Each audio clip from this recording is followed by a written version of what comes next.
नमस्कार. मी सौ रसिका राजा केणी, सभापती महिला व बालकल्याण विभाग. मी आजची ही पत्रकार परिषद माझ्या खात्यात चाललेल्या भ्रष्टाचाराच्या थोडासा जो मला वास आलेला आहे त्याच्या संदर्भात ही आयोजित केलेली आहे. पुढील 4 वर्ष बघाल तर प्रशासकीय कालावधीमध्ये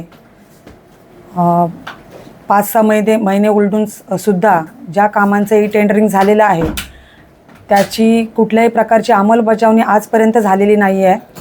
त्याचप्रकारे रायगडमधला एकही ठेकेदार नसून सर्व पुण्याचे ठेकेदार इथे आज मला बघायला मिळत आहेत. ह्याच्या प्रशासकीय कालातसुद्धा होते आणि आतासुद्धा तेही त्यांचंच नाव माझ्या खात्याच्या HOD निर्मला कुचिक मॅडम यांच्याद्वारे मला सुचवलं जात आहे.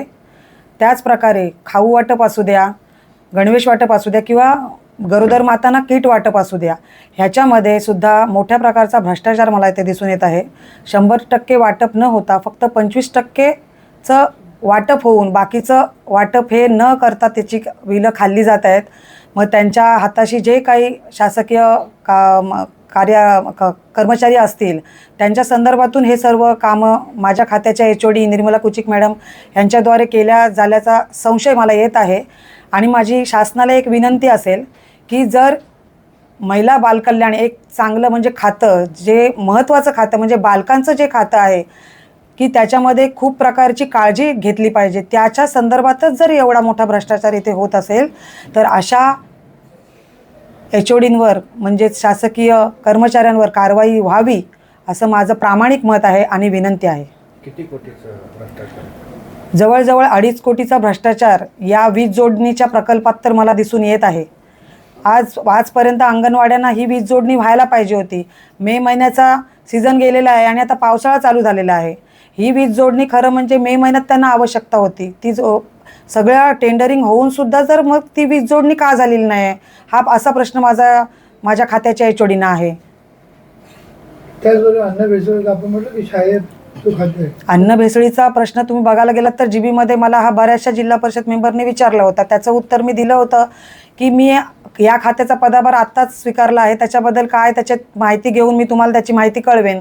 तर आता तसं बघायला गेलात तर तो खाऊ निकृष्ट दर्जाचाच आहे आणि तो तुम्ही बघायला गेलात तर त्याची पॅकेजिंगसुद्धा एक म्हणजे एकदम घाणेरडी प्रकारची आहे आणि तो खाऊ तुम्हाला कचऱ्याच्या कुंडीत बघायला मिळत आहे. मग हा शासनाचा पैसा वाया घालवण्यापेक्षा त्यांना जो बालकांना जो तुम्ही खाऊ देताय तो चांगल्या प्रकारचा थोडा देऊन पण चांगल्या प्रकारचा द्यावा अशी माझी महाराष्ट्र शासनाला विनंती आहे. आपला आरोप आहे, परंतु प्रशासकीय जबाबदारी COची देखील असते. मग संपूर्ण प्रकरणाला CO देखील जबाबदार आहेत का? तसं बघायला गेलं तर मग CO मॅडमनी सुद्धा ह्याची कल्पना घ्यायला पाहिजे होती. जर ह्या खात्यामध्ये 4 वर्षाचा प्रशासकीय कालावधी होता तर ह्याचा जर तुम्ही म्हणत असाल की COंवर ही सगळी जिम्मेदारी होती तर COंनी ह्या बाबतीत माहिती का घेतली नाही किंवा ह्याचा विचार का केला गेला नाही. कारण हा तुम्ही बघायला गेलात तर लहान मुलांचा एकदम सोज्वळ प्रश्न आहे आणि तिथे चांगल्या प्रकारचा खाऊ तिथे तुम्ही वाटप करायला पाहिजे होतात. मग तो 4 वर्षात का केला गेला नाही असा माझा COनच देखील प्रश्न आहे. पण काही ठिकाणी वीज जोडणीचं वगैरे प्रकरण असेल त्याच्यामध्ये प्रमाण एखाद्यात, मग त्यांना ठेकेदारांना बिलं अदा करण्यात आलेली आहेत का? आता पेडमध्ये तुम्ही बघायला गेलात तर 90 सोलर पॅनल तिथे होते.